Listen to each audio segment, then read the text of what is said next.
আলহামদুলিল্লাহ, প্রথম রামাদানের তারাওই মাত্র পড়ে বের হলাম মসজিদের বাইরে থেকে।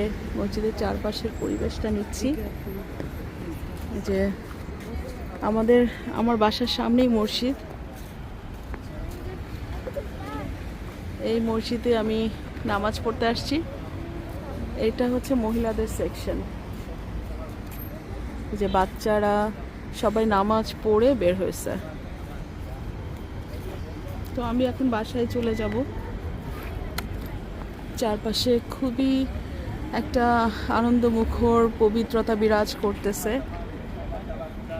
খুবই ভাল লাগছে। যদিও আমি একাই আছি, কিন্তু তারপরেও আমার অতটা খারাপ লাগছে না, কারণ আমার এই যে আমার সামনে আমার বিল্ডিং আর এই যে মসজিদ, তো চারপাশে মসজিদ। মানে আজান তো সবসময় শোনা যায়, ফাজরের নামাজে মাঝে মাঝে না উঠলে বোঝা যায় যে জামাতটা যে চলতেছে। আজকে তারাই পড়ে খুবই ভালো লাগছে। আর বেশিরভাগ সময় গত বছর প্রথম রোজার দিকে আমি তারাবি পড়তে পারতাম না, কারণ আমার ডিউটি থাকতো। চারপাশে শুধু খুশি আর খুশি।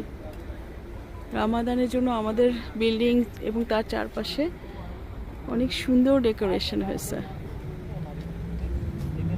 আমাদের বিল্ডিংয়ের রামাদানের ডেকোরেশনটা অনেক সুন্দর, চাঁদ তারা আর কেমন একটা পবিত্র উৎসব মুখর। আর এই যে মসজিদে এখনো লাইট জ্বলছে।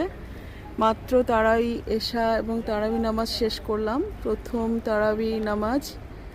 আমি আসলে অনেক দিন পরে, অনেক বছর পরে এই প্রথম রোজার তারাবিটা পড়তে পারলাম মসজিদে জামাতে। প্রচুর মহিলা আসছে, এটা আমাদের কমিউনিটির মসজিদে পড়েছি আমি।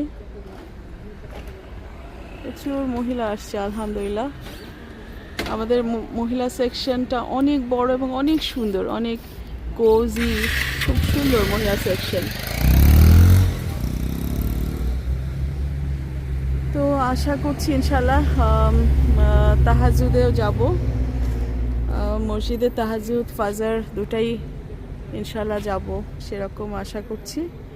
সবগুলো বিল্ডিংয়ে যারা মুসলিম তারা সুন্দর লাইটিং করেছে রামাদানের জন্য। খুব সুন্দর একটা পরিবেশ।